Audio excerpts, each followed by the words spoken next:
Assalamualaikum warahmatullahi wabarakatuh. Saya Putri Rahmadani dari kelompok 11. Hari ini saya akan membagikan sedikit ilmu yang saya ketahui kepada kawan-kawan semua tentang ruang lingkup ijtihad. Jadi di dalam ruang lingkup ijtihad itu ada 4 aspek. Yang pertama, pengertian ijtihad. Kemudian perkembangan ijtihad, kemudian macam-macam ijtihad, dan yang terakhir syarat-syarat menjadi atau mujtahid.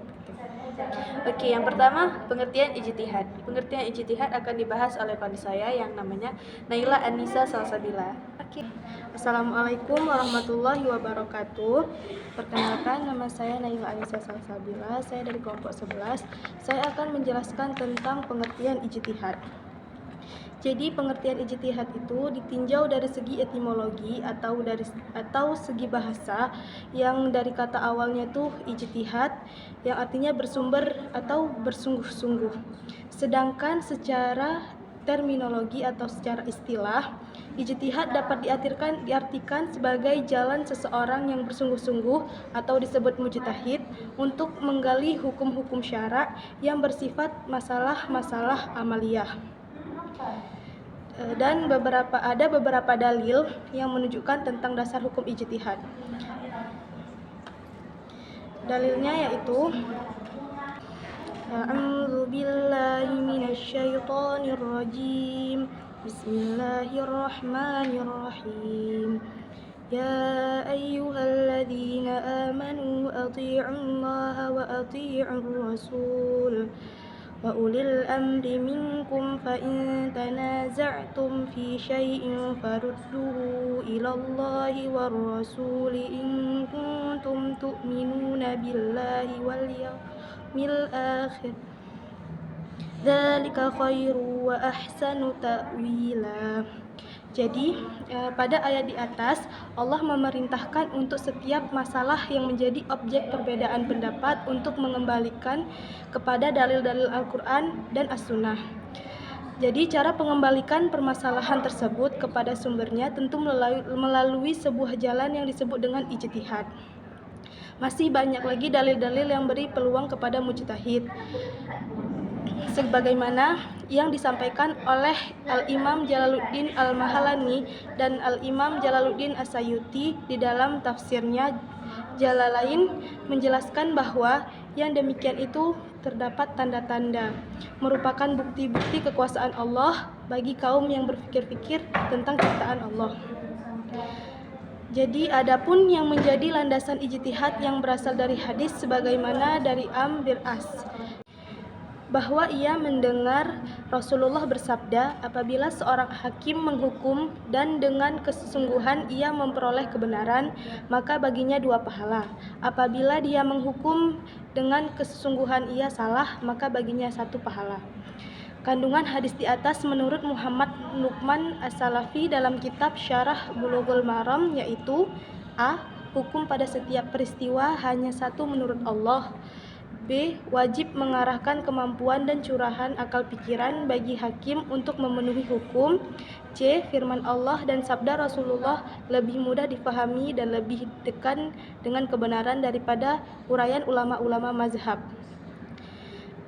Sekian yang dari pemaparan saya tentang pengertian ijtihad. Selanjutnya akan dilanjutkan oleh Putri Rahmadani. Yang kedua adalah perkembangan ijtihad. Semasa Rasulullah masih hidup, setiap persoalan yang dihadapi oleh umat Islam, khususnya dalam perkara hukum, maka akan diselesaikan oleh Rasulullah SAW, atau kata lainnya akan kembali pada sumber utama yaitu Al-Quran dan hadis. Namun demikian, pada masa itu ijtihad telah tumbuh.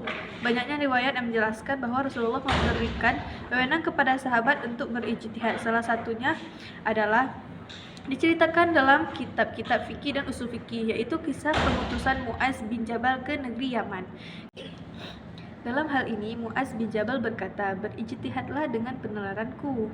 Setelah sepeninggalan Rasulullah, wilayah dan kekuasaan itu semakin luas sehingga bermunculan persoalan-persoalan hukum yang sama sekali tidak disebutkan ketentuan-ketentuannya dalam Al-Quran dan As-Sunnah. Metode yang digunakan pada saat itu adalah metode ar-ra'yu. Ar-ra'yu adalah peneraran hukum melalui pikiran. Mempersamakan ilah terhadap kasus yang ditentukan dengan ketentuan hukum as-sunnah dari yang ada dalam Al-Quran dan persamaan ilah.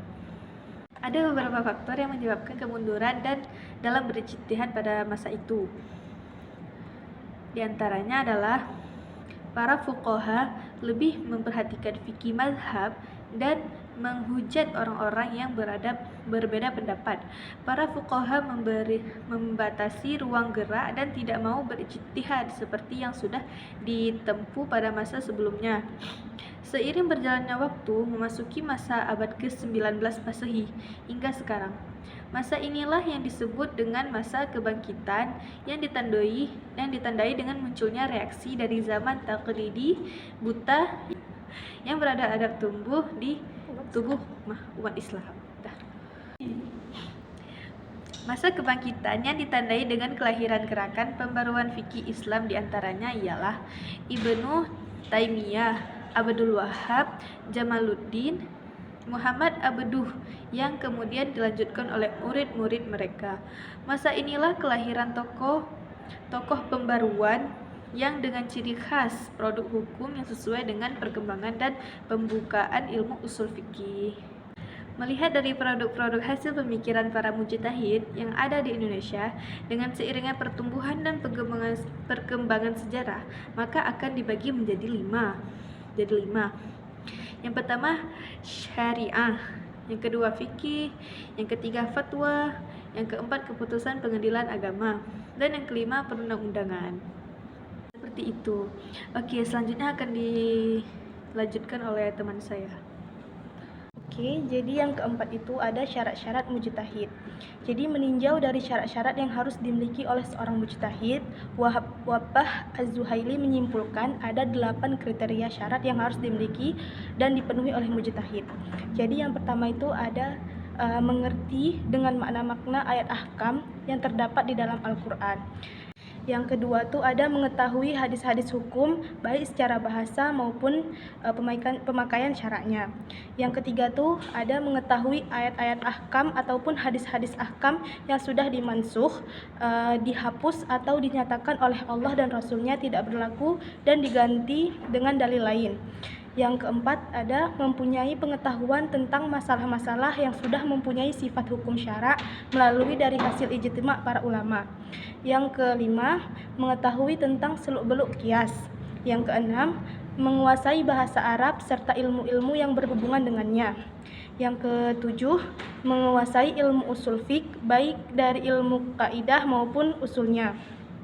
Dan yang terakhir yang kedelapan, mampu membuat rumusan yang berkaitan dengan tujuan syariat atau maqasid al-syariah dalam membuat ketetapan hukum.